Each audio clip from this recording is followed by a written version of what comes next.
Hey guys, Jeff here again with End the Corruption. Today is January 15th. My cat is back, Sierra, if you recall from a few episodes ago. Let's see, so I think my last video was about Congress, led by the Democratic side, Nancy Pelosi, thinking about what to do with Donald Trump. And the two ideas they were floating were the 25th Amendment, invoking that for Mike Pence's consideration, and looks like that's not going to happen. Of course, we all could have seen that. Despite Mike Pence being thrown completely under the bus by Trump, he was loyal like a lapdog for 4 years, and Trump just cut ties because he didn't do something illegal. So in addition to the 25th Amendment, there was the idea of impeaching Trump again, which I guess has just occurred in the House. Nancy Pelosi signed that, and now it goes to the Senate. And we all know it's not going to go anywhere there, again, like last time. So in my video last time, I argued that it's nothing more than virtue signaling. I have trouble saying that word. Virtue signaling. And really wouldn't help to accomplish anything.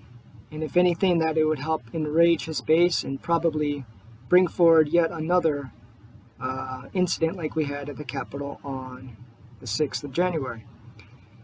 Now, I'm since going to modify my position a little bit because there are benefits, obvious benefits, if he were to be impeached fully and or deemed, unfit via 25th Amendment.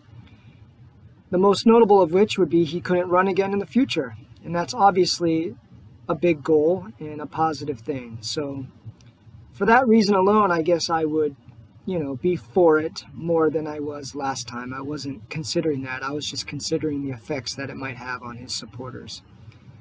But listen, there is another option out there. Maybe you've heard of it, maybe you haven't. Not the 25th Amendment, not impeachment, but the 14th Amendment. And I'm going to pull that up on the screen in a little bit. But this is basically, this is the way it's got to be. And it could be passed with a simple majority, I believe, in both the House and Senate. So, yeah. Let me just take a look at that on the screen with you guys and kind of read the text of the 14th Amendment. Again, I don't see this happening either. My prediction, if I may, nothing's going to happen. Trump is going to get through his final, week now in office. Today's the 15th. Yeah, out on the 20th, so 5 days. But yeah, nothing's going to happen. He's going to get off scotch-free. But, like I said before, there are entities coming for him after he's removed from office. So he's going to get punished. It may not be the full extent to which he deserves it, but there are people and entities coming for him. So let's take a look at that 14th Amendment option. Okay, guys, here we go. We're looking at the website, constitution.congress.gov, and we're looking up the 14th Amendment. I don't think there's any need to read all sections, but we're going to skip down to Section 3, and I've got it highlighted here.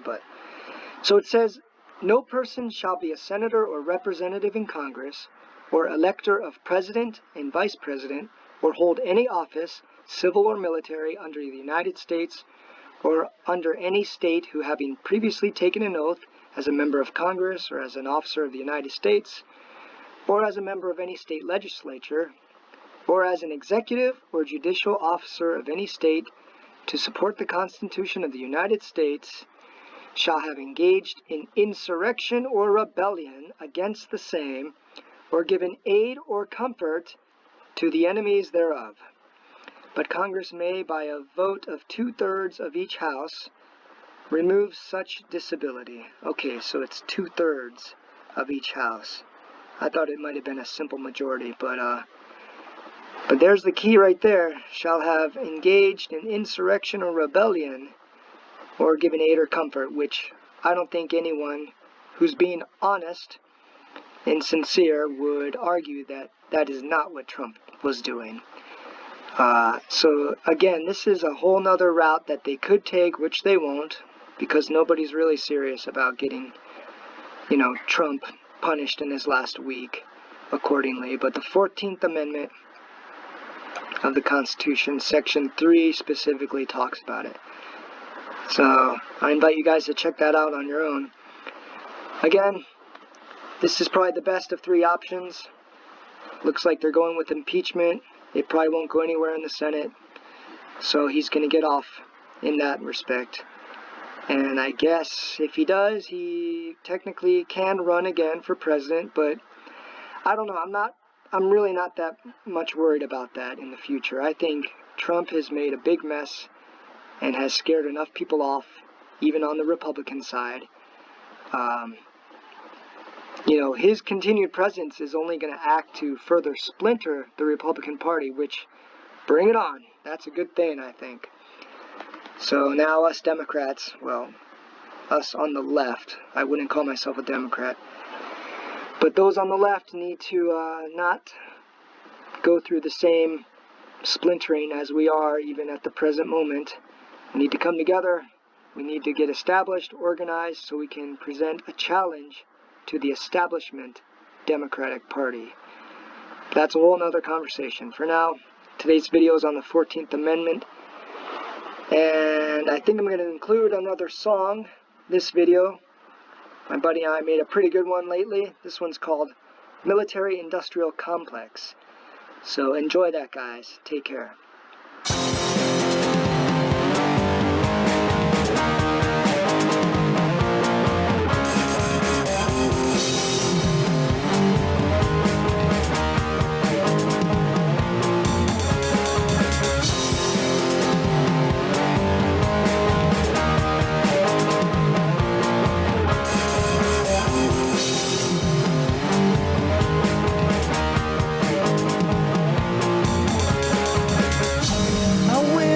To an old man,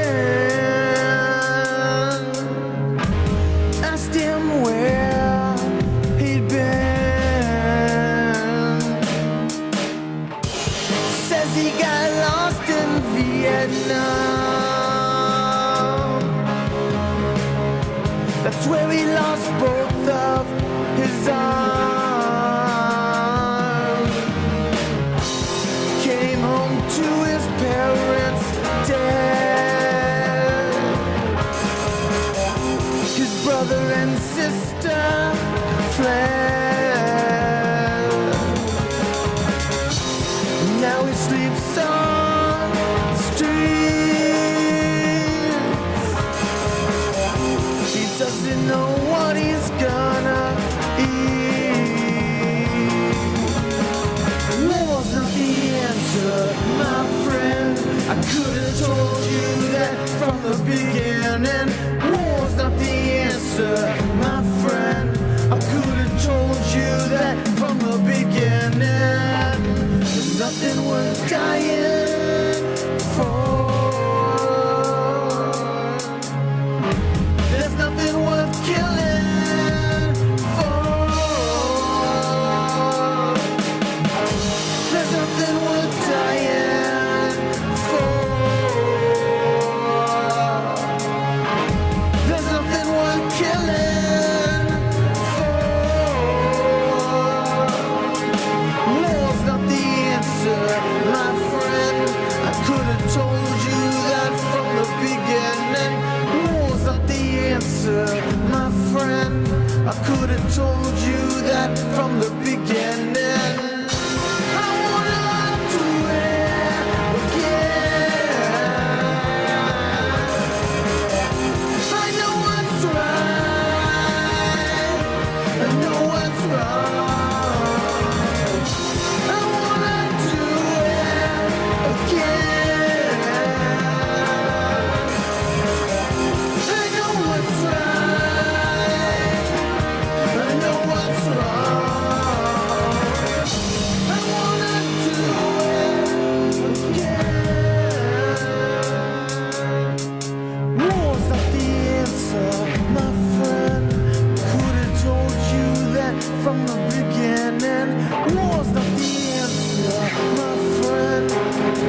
of our young people out there have been sent off to wars that they don't agree with because they're part of the military. They sought a better life for themselves and their families. They agreed to fight for our freedom. But our government starts shit that don't need to be started. And we like to finish everything and nothing. Social injustice, the military-industrial complex needs blood on its wheels.